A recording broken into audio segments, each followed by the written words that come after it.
Hey everyone, thanks for joining us. We're here on the upper gallery, and we've had a great exhibit on the main floor of the exhibit, a retrospective of Benedict J. Fernandez's work, photojournalist, very prominent, 1960s and 70s. Was kind of a heyday, but continued after.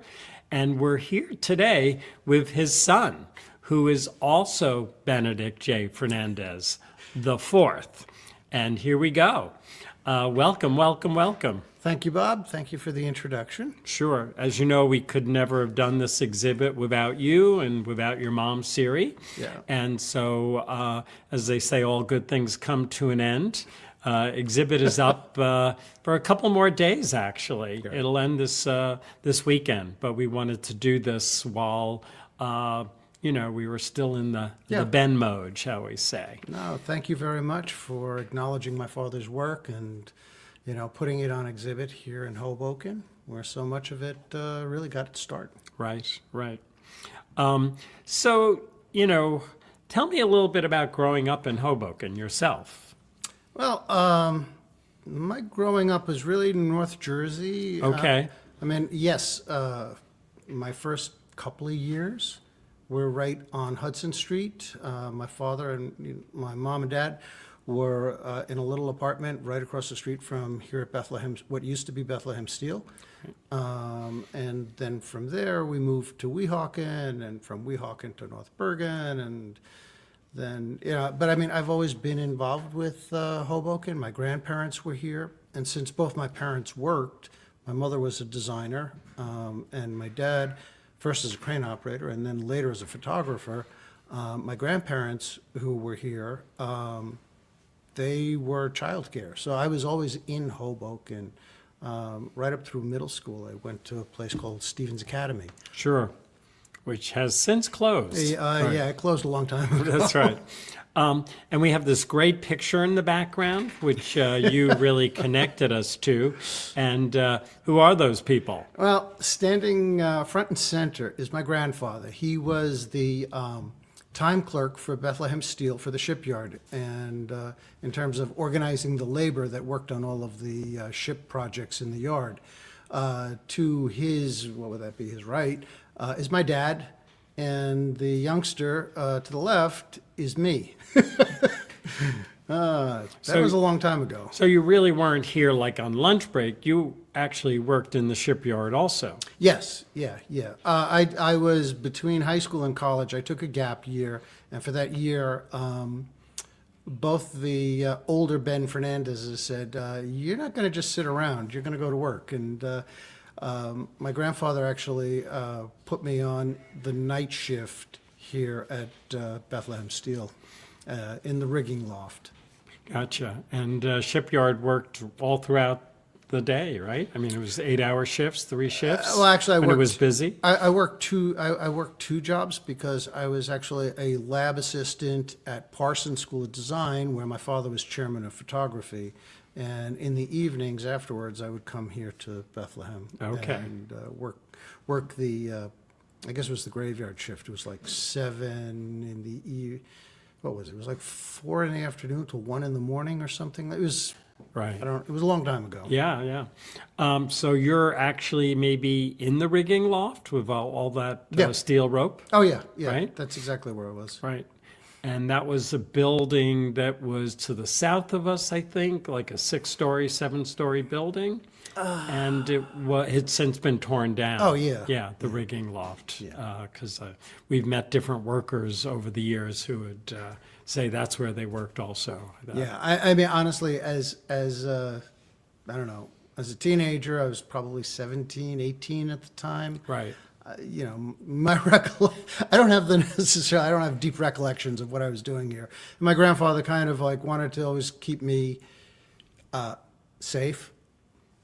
So I was like, I had just sort of odd jobs that were around here. Sure. And I remember your dad talking about his dad. I think he would use the nickname Benno, but I could be wrong. But it was also Ben. Well, my grandfather was Benny. Benny, okay. And my father was Ben. and I was always Benedict. Got it. Right. So that was like, and it was like I always knew when I was in trouble because I would get like Benedict, and it was like, uh-oh. Sounds formal. Yeah, I got the definitely. formal name. Got it. Got it. And just from talking to your dad and other folks, they would talk about how everyone had a nickname. Oh, yeah. And My grandfather's nickname was Chico. okay, that's right. That he said, yeah. Yeah. Your dad says that on the tape also. Yeah, So yeah. on there. And he worked to the very end of the yard, I think, right?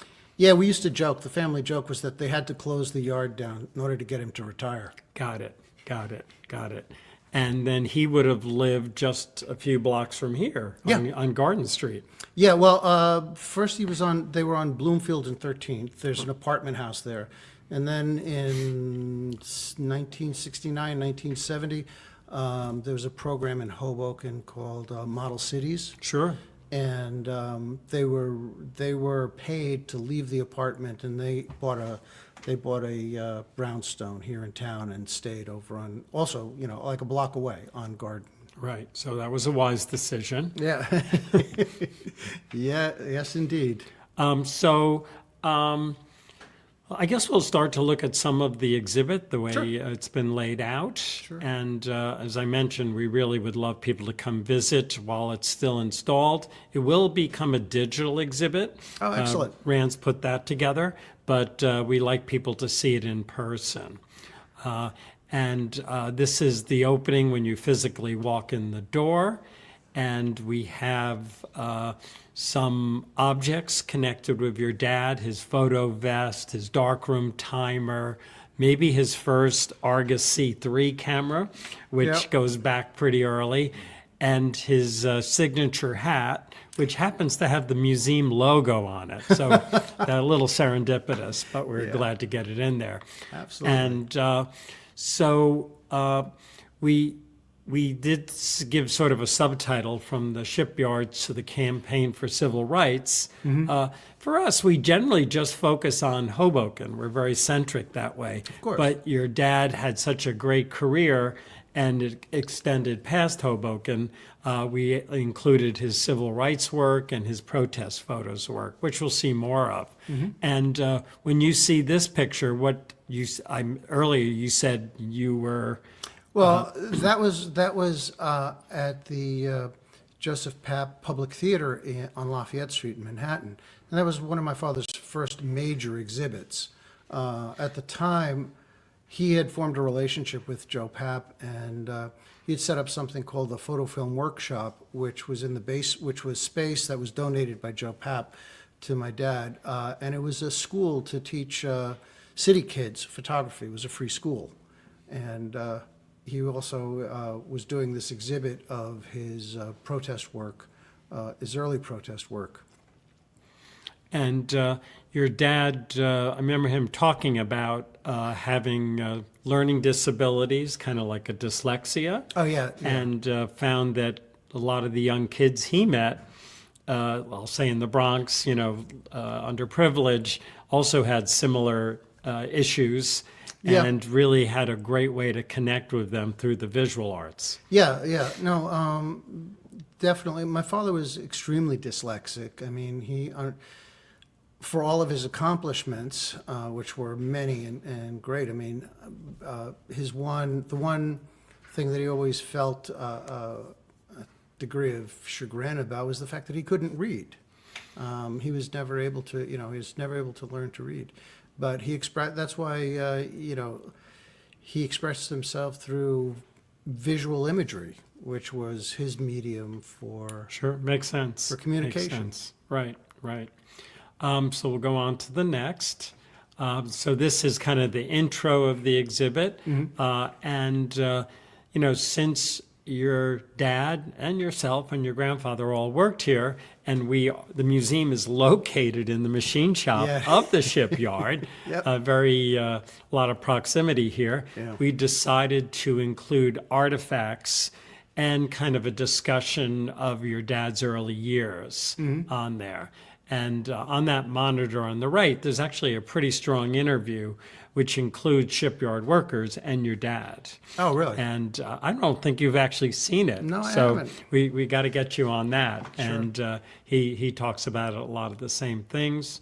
The board above him is actually the job board that was Yep. on 14th Street, where your I don't know who changed it, but it could have been your grandfather It may well oversaw have, it may well have been my grandfather, because my grandfather was in charge of assigning all of the workers to the various contracts, and each contract was a ship, and each ship had various projects going on. Right, right. I remember, I think, an expression he would use that, the goal was to get the ship in and out, Yeah. that a ship never made money while it was dry docked, while it was being repaired. Exactly. And that's hence they would have the 3 Oh, yeah, shifts. yeah. When they were busy, they would go around the clock. Right, right. Okay. So these are some early shots these are blown up, but they're from the intro. Yep. And pretty cool. I'm not sure if that's the camera that he's holding that we have in the case, but that's really young. Yeah, that's really young. That's very young. Right. That's Dated very young. 11/23/37. Yep. And pretty early. Yeah. It's right around Thanksgiving. Kind of Yep. interesting. And tell us about this picture. Well, this picture is actually predates me, because that was when my father was dating my mom, Siri. He was a lifeguard at Orchard Beach, and that's when this hails from. So this would be high school years, and yeah. It's a great shot. It is. It's a great shot. And just want to say hi to Siri while we're looking at her here. Yeah. That's cool. That's cool. Yeah. And it looks like your dad's foot is a little bandaged. Maybe. It may well have been. Yeah. Like I said, he was the lifeguard at Sure. Orchard Beach, and yeah. Saw some action. Yep. Okay, great. And, your dad had a career that brought him around the country. He got numerous grants and awards, which Oh, yeah. probably helped with travel a little bit. And do you know much about this picture? Or I mean, it's obviously Union Square. Or actually, no, that's Speaker's Corner in London. I think you're right. Yes. Yeah, I wasn't sure, but No, that's Speaker's Corner, because what was throwing me is the arch. But regardless, yeah, he did a project, and given this is probably early, middle 70s. and that's your mom in the background. That's my mom in the back, Yeah. just in the background. I don't think I noticed your mom in the background in the smaller print size. Yeah. That's funny. Yeah. And your dad always used Leica cameras. Yeah, he had a favorite story early on during the unrest in Newark in the early 60s. He had a story that he'd tell about how he would always carry a Nikon and a Leica. And that one time he had a confrontation, and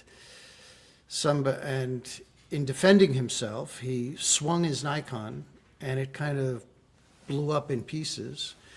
And when he swung with the Leica, the guy went down. Really? Wow. Okay. Yeah, so he was sort of a lifelong fan of Leicas for their durability and their sturdiness. Right. Sort of a 1-2 punch. Yeah, exactly. But the Nikon was, I think, heavier. But so maybe both were a good thing to have. Yeah, well, yeah, but no, certainly towards his, later on in his career, he pretty much became a Leica enthusiast, and he also liked the fact that as a rangefinder camera, you were always viewing the scene.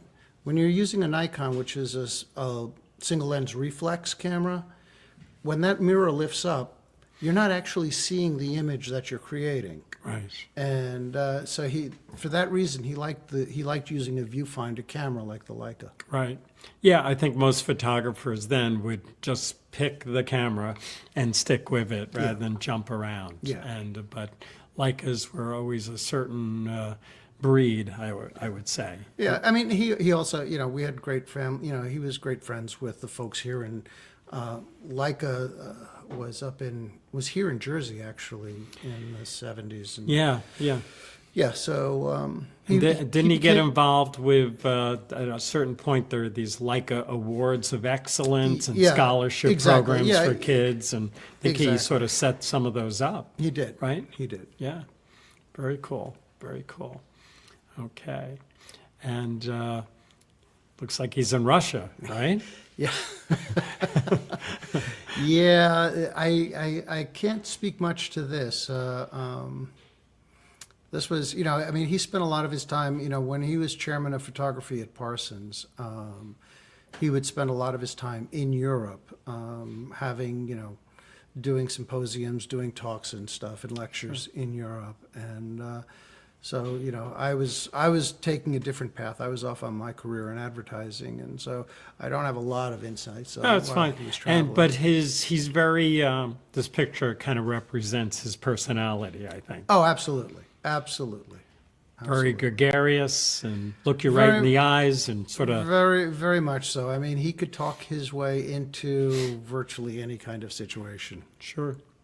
And it's funny, I was looking at the photos, I see him every day, but he was not like a super technical guy with lighting and things like that.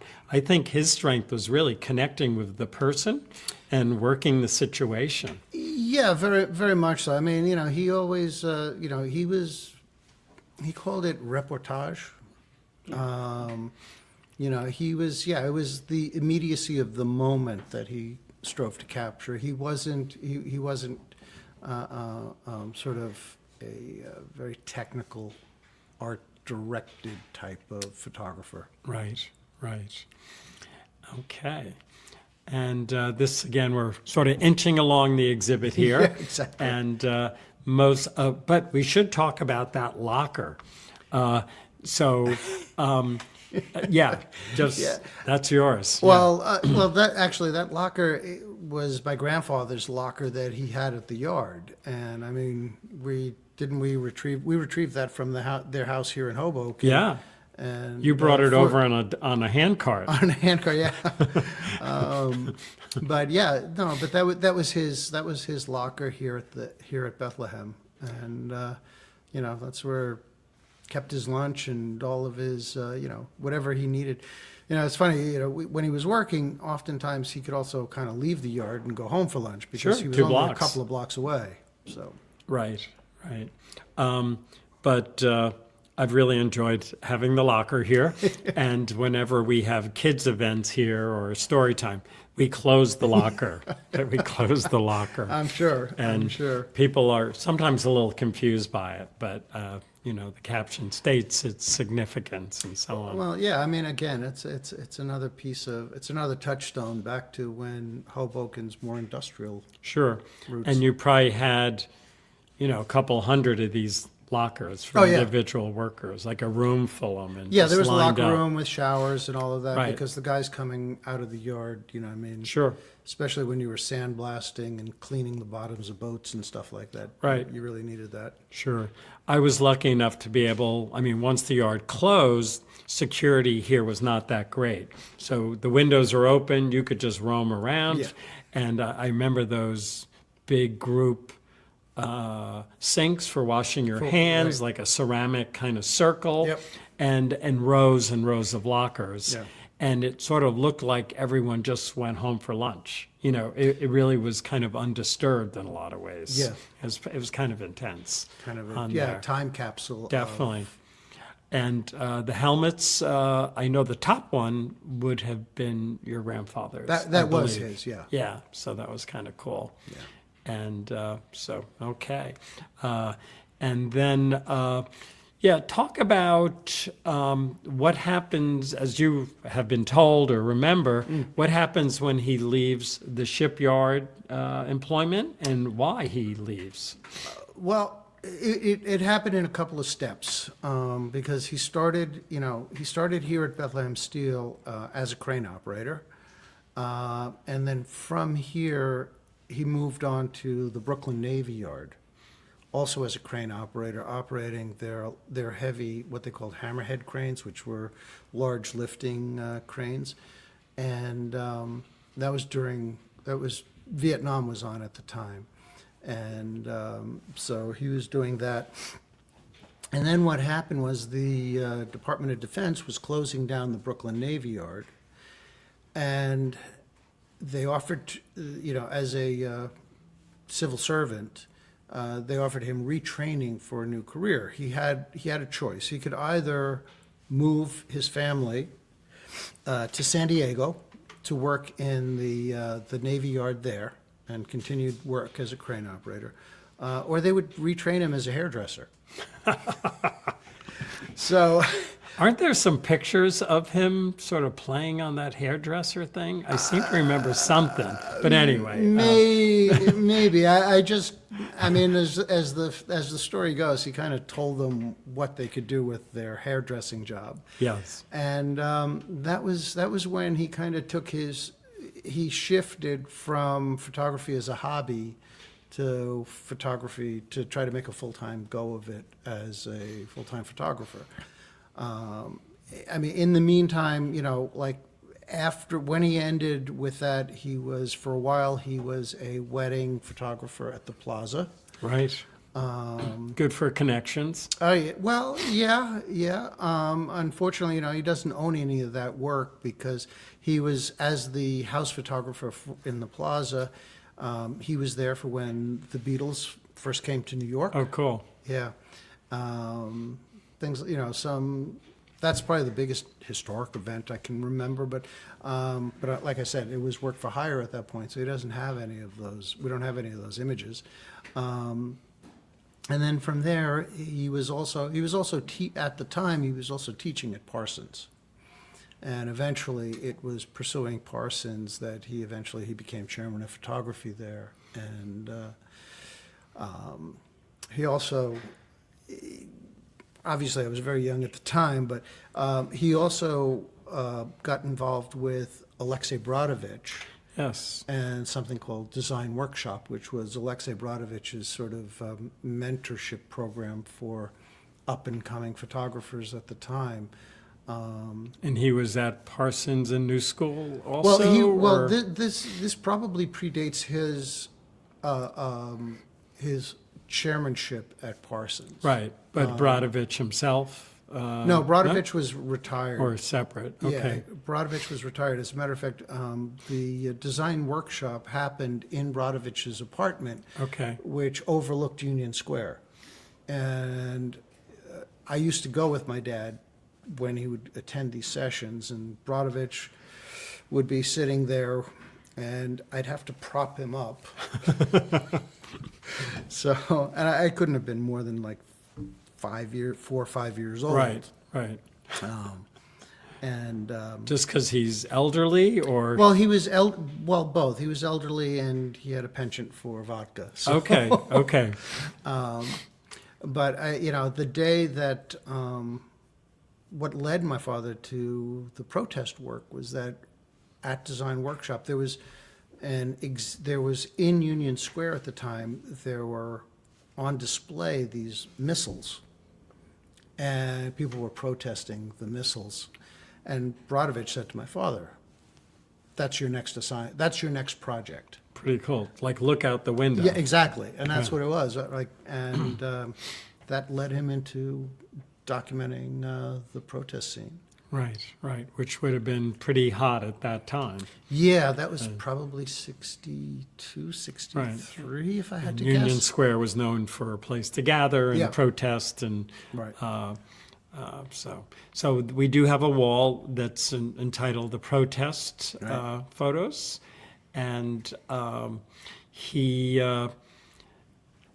Did you go with him to these protests, or would you would be considered? Actually, I did a couple of the marches on Washington and all, and this was also at a time when he was teaching at Parsons, and he would organize a little group of students that would come with him, and at the time we had a VW microbus, and he'd load 6 or 8 people into it, and off we'd go to I wasn't allowed. I wasn't with him in Newark. Newark was just that was a little hot, too violent a scene. Sure. Some of the protest pictures, I'm not sure if they're in the exhibit, but anything in most of the marches on Washington, I was with him. Right, right.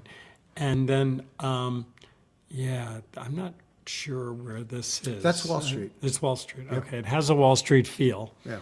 And I remember Siri talking about it was important to have the flag kind of in reverse. You know, I mean, he was really. I mean, it's a black and white photo, Yeah. so it's has a different feel from. No, but that was the moment. I mean, one of the things about my dad was that if you look at his images, he always made sure that he printed with, if you look, there's an edge around each photograph where you Right. can actually see the sprocket holes of the film, because Right. one of his tenets was that you didn't crop an image to make a statement. You either got that image and said what you wanted to say with that image, Right. or you didn't. So all of his images are full frame. They're what he saw at the moment, and that's what he captured. I can remember that being kind of a credo, you know, Yeah. like don't crop, just get in there close and get what you want. Right. And, you know, that's the truth. Exactly, So- exactly. So it's interesting. And that was draft card burning. Right. I love this photo because, you know, I don't know, like a stereotype, it's a bunch of hippies are going to be burning their draft cards, and these guys look like from the Yale Glee Club. Exactly, exactly, exactly. And I think we mainly included photos that were war and so on. But he actually got very interested in any form of protest, as I remember. That was part of his thing too. Oh, yeah. And motorcycle groups For a while, he was doing Daytona Beach in Florida Right. with motorcyclists. I mean, he has work that he did with various Indian powwows in Right. the late 60s and 70s. Sure. Yeah. And I remember stories that Siri told where he would do these kind of class visits, like an exercise, like a photo shoot of a protest. And then sometimes everyone might go back to North Bergen and develop film and have dinner. I don't know if that's later. Well, no, that You might remember that. Well, yeah, no. I mean, the North Bergen House was sort of a hub for him, both for students, but also, I mean, you know, we always had photographer guests over at the house. Cornell Capo was a regular. Lisette Modell was a regular at the house. That's right. My little story on that is that I think I only visited North Bergen once, and your dad liked to tease, and somehow Lisette Modell came up, and he goes, "Would you like to meet her?" And I knew she was deceased, and so he goes, "Siri, I'm going to the basement." And he comes up with a can of the urn with ashes. Yeah. And do you want to hold her? And it was pretty funny. He got me, but he roared. He roared. Oh yeah, no, I know. It was actually very sad because I believe Lisette had a sister who just didn't want to have anything to do with her. Right. So, yeah, he had been close with Lisette, and like I said, I mean, growing up, Lisette attended Christmas Eve at our house for years and years and years on end. Right. You know. Another name that came up was Eugene Smith. Yeah, Gene Smith. Yeah. Who's very famous Absolutely. photojournalist, and your mom would say he had no place to go, that kind of thing. Yeah. So it's kind of interesting that way. Cool. Okay, a very famous photograph. Oh yeah, that Allen Ginsberg. That's the Women's House of Detention in Manhattan. And quite frankly, that was my recollection of we were in Manhattan. We were driving in the in the VW microbus, because at the time there was, when my father was getting into moving away from the shipyard, he had an accident at the Navy Yard where he lost the tip of his thumb. Okay. and our car was a standard shift. Now he lost the tip of his right thumb. I'm thinking of the trigger finger, but No, driving. it was here. It was his right thumb. And the thing is, though, that he couldn't shift because Right. his hand was bandaged. So he used to refer to me as his automatic transmission. He'd do the clutch, and I'd have to shift gears for him. Right. So that's one reason why I was with him everywhere until it got over. And this was one time going through Manhattan that it was literally just Ginsburg out there. Right. And he stopped, and I waited. He was like, I was also like, so the car wouldn't get a ticket. I would wait with the car. That's right. And I'd have to say, oh yeah, my dad, he just ran in. He had to get a pack of cigarettes or something. So anyway, but yeah, that was Women's House of Detention in Manhattan. And so when Siri first showed me this picture, she told the legal story behind this. Do you remember that? No, I mean, I'll take a stab at it, Go whatever, ahead, because yeah. it's pretty cool.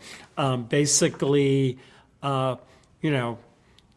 direct photo, and this became like a poster was printed. yes, yeah. And I won't say every college kid, but it was very popular in college dorms and was up on the walls, in the dorms.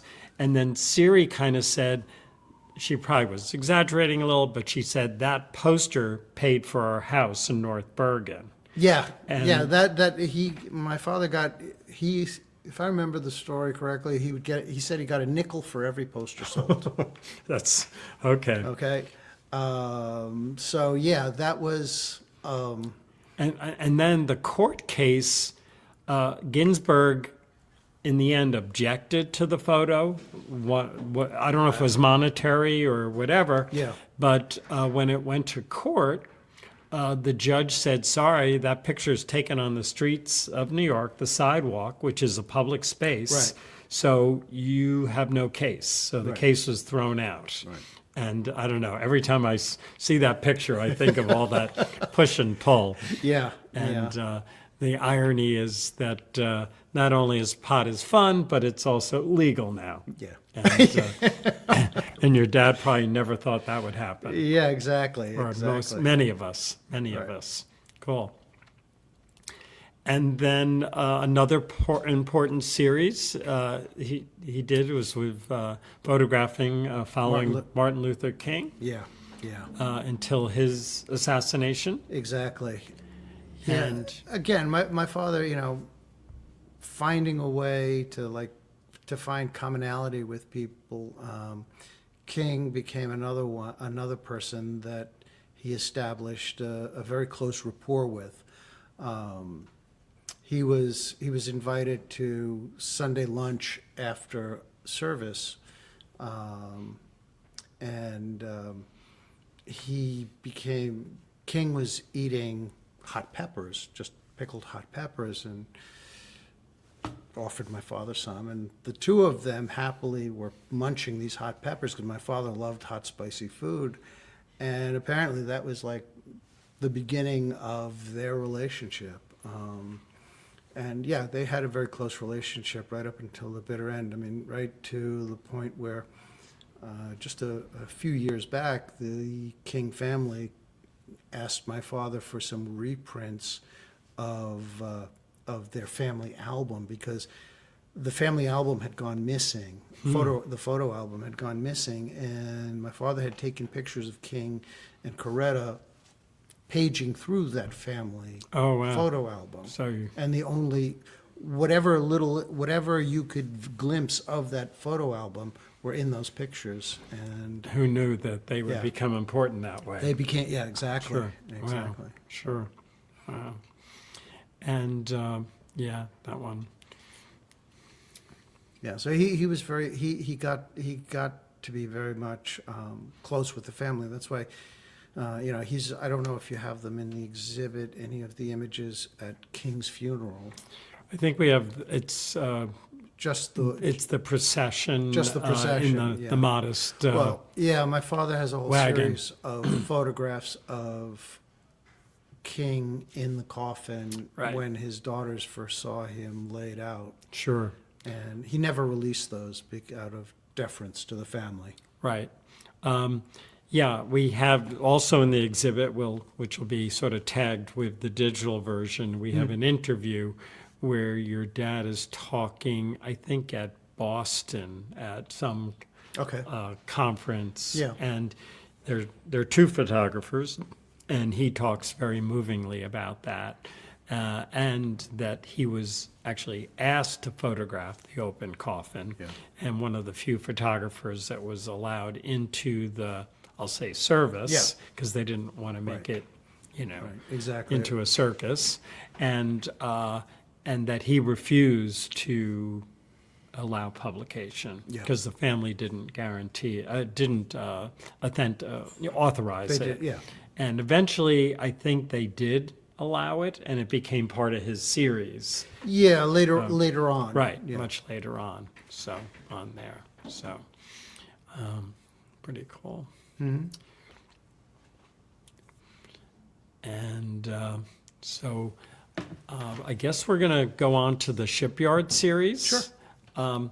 Which is this wall here. In the case, we have various tools that were maybe not in the hands of your dad or you or your grandfather, yeah, but they no. were recovered from the site. Oh, yeah. And we enjoyed, again, this exhibit was such a great tie-in with the shipyard because of where it is. Well, where it yeah, is. and I mean, that was the shipyard in its heyday when it was in full production. Right. You know. Right. And most people have no idea that, the condo complex is known as the Shipyard, but they just think it's a catchy Right. name. Yeah. And I go, no, this was a shipyard. Yeah. And they're like confused almost. Yeah, I mean, actually, the QE2 was here Uh-huh. to be serviced. Right. Some of the biggest ships in the world would Yep. have come in here. Yep. And this is one of my favorite photos of him. Are you able to describe what they're doing, or? Well, they're refitting the propeller Right. onto the drive shaft, because one of the things that the machine shop here Right. used to do was they had a blocks-long lathe that was capable of handling those huge propeller shafts, which Right. came directly from the engines and were like, they were hundreds of feet long. Right. And that would drive the propellers. And any kind of warpage or bending would create this incredible vibration throughout the ship. So they had to be trued and stuff. And that was all done here at this yard. Right. They would move these huge, that's probably a 24-inch steel shaft. So, Right. And the way he chose the angle, it just really magnifies the size of the propeller Oh, yeah. and the shaft, unless it was that big. And the guys look like little toothpicks. Oh, no, the guys were, in every regard. That propeller is probably 12 feet in diameter. Right. You know. And I think that vessel would have been on a dry dock. It's actually floating. Yeah. Right? And dry docks were used so that you could raise the ship out of the water, but not really pull it onto land. Yeah, exactly. There's just not enough space. It depends. It depends on because there's two kinds of dry docks, and that's probably a floating dry dock, where it would be like a big pontoon that would be sunk, Right. and the ship pulled over it.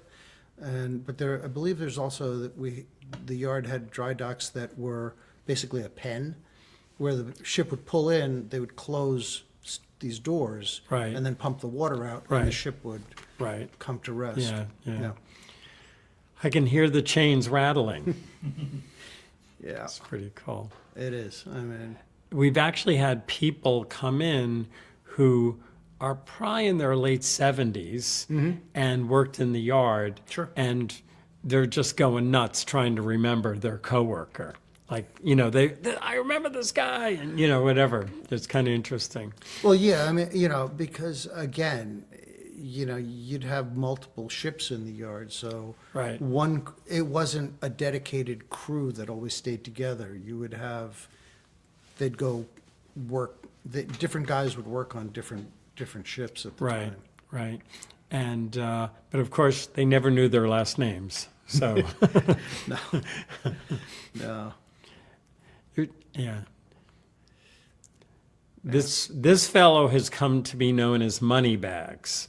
And your mom confirmed that separately. Okay. And I've had another person, and then your dad talks about him in the film also. Sure. So we apparently he was like maybe into gambling, so he's always had money. He's always lending money, so things like that. Yeah. So Yeah. he looks pretty comfortable sitting in that little nook. Yeah. Well, he's sitting on, that's the propeller. Right. And It's just like he's climbing a tree. yeah. No, you get from it, that's the thing. That's why my grandfather was always concerned, because you get comfortable with that kind of thing, but one of those steel ropes, if that were to snap, Oh boy. Yeah. Yeah. There were a lot of You're- fatalities you're in the done. yard. Yeah, definitely. No, it was a dangerous place to work, Right. and we didn't have the same sort. Back then, there wasn't the same sort of conscientiousness about. OSHA and all that Right. kind of stuff. In fact, I think when you look at the old maps of the yard, they had their own mini hospital here. Yeah, yeah. There ambulance there was and- an infirmary. Right. And all. Asbestos was used liberally. I can remember Yeah. sitting in the rigging loft, and it was like, the bales of asbestos were like comfy soft, and you just Right. kind of like lounge on those. Sure. If you Yeah. weren't, Yeah. if you weren't all that busy. When we got involved in this site, the yard is pretty much abandoned. We're sort of picking up all the work records, which we have in some of the cases. Right. Unfortunately, no Fs. That drawer was missing for Fernandez. Because there's a picture and a work history, it would have been cool. Yeah. But when certain lawyers who are handling asbestos cases found out we had these records, they just went nuts and really aggressive and so on. And I'll never forget that kind of feeding frenzy. And you didn't know which side people were on and, whatever. So I think we figured something out. But that was a long time ago, Yeah. actually. So 1980s, I think, is when the yard kind of closes, late 80s. And then we're getting involved in the mid-90s, shall we say. Yeah. Cool. I love this shot. It's the same guy. Yeah. And it's like ballet, Well, yeah, aiming that propeller to fit onto that drive shaft, you needed those chain falls to make, very Right. minute adjustments to Sure. get it to slide onto that shaft. But it's like he's conducting the orchestra. Yeah. He's like the Leonard Bernstein of Indeed. rigging. Absolutely, absolutely. And I just love his back foot. Yep. So, and this is the classic shot, I think. Yeah. Even looking back through the haze, Yeah, the Yeah, air's it was, the air's a lot clearer now. it is. It is. It is on there. Cool. Okay, those are fun to look at those pictures. And any other stories you'd want to share about your dad? Was it hard? Like you also chose an art field, but it Well, was different. Yeah, it was different because my father's longstanding advice was that one should support photography. One shouldn't try to make photography support you. Right. So I took him at his word. I went into advertising. But he didn't take his own advice. Well, I guess he did in a way, because really, probably for a good length of his career was as an educator in photography, as chairman of photography at Parsons. So yeah. His timing of getting involved in photography was great, because in my mind, it's the golden time of 1970s and starting. So many people are coming up. Yeah, because Design Workshop was also a hotbed for it, because I can remember he was there with Richard Avedon. Avedon's really the only guy that comes to mind. I think, not Hero. But he would invite them to sort of do workshops for the class, Well, right? yeah, he was. That was. that was his penchant for, he had so many connections, and he was able to reach so many people that he would bring and have them as special speakers in his classes and Right. and all of that. So I would say that almost became the model for how to teach photography, even outside of the university setting. You would Yeah. have the summer workshops, they'd find an Yep. interesting place to do it, and each week have, so a Diane Arbus come in, or, different Very of much the so, major yeah. folks. So it was Very pretty much cool. so, yep. And I could see him enjoying making those connections. oh yeah, that You was that was his joy. That was Right. his joy. Rather than the weak curriculum of, number one, we're learning how to roll film on the reels. And, Oh, he did that. He did that too. Right. Trust Okay. me, he did that Right. too. Sure. But yeah, no, it was very much the power. It was very much using the image as the message. Right. And then technique was, you needed to know technique, but you also needed to go beyond technique. Right. ICP is just coming up at that time. Yeah. International Center of Photography. Oh, yeah. You mentioned Cornell Kappa. Cornell Kappa, yeah. And there's a lot of important people who came up in the 70s. Oh, yeah. For that. Yeah. No, And of course, photography's changed so much with all the digital world. It really has. And yeah. it's kind of crazy just to sort of realize what has happened. Yeah, no, the digital revolution has completely remade. Yeah, I mean, there's good things about digital, but there's also bad things. Yeah. And if you came up in the time period of the 70s, it probably was a little hard to transfer, to think about it, or just, Well, I think the thing the thing that probably my father's biggest bugaboo about digital was that it made it a less thoughtful medium. Mhm. When you have a roll of 36 exposures, you kind of wanted to think a little bit before you went and spent one of those 36 exposures. With Right. digital now, it's Yeah, You know, that's the I have that problem. Oh my God. Or it's Yeah. on your phone where Yeah. it's just kind of click, click, click, click, Sure, click, click, click. sure. And you go back and And then there's the whole mystique of the darkroom. You'd spend so many hours. Your dad printed most of his own stuff. I think. he only ever printed his own Right. stuff. Yeah. Yeah, so that was like a control thing, but there was this kind of, I won't say zen, but it was sort of very like your time and sort of following something through to completion and so on. that Yeah, think I was mean, important. because you can't just thumb scroll through a whole catalog of photographs. Right. I mean, You have to make decisions and Yeah. edit them and so on Exactly. like that on Exactly. there. Cool. So I think we're kind of there. Okay. Okay. Well, again, thank so, you very yeah, much for this just time. going to do a shake. Yeah, this is very cool. So we really want to see some people in here the next couple days. I know you're doing holiday shopping. You can actually come into the museum and do holiday shopping, but really what we want you to see are this incredible show of Benedict J. Fernandez's. And again, only a couple more days on there.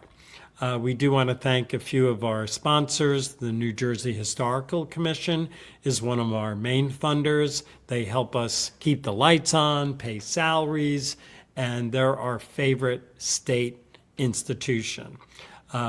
Also, another state important sponsor is Iron State, and they own the building where we have our long-term lease, and we thank them every day for allowing us to use it the way we use it, and we hope we make them proud too.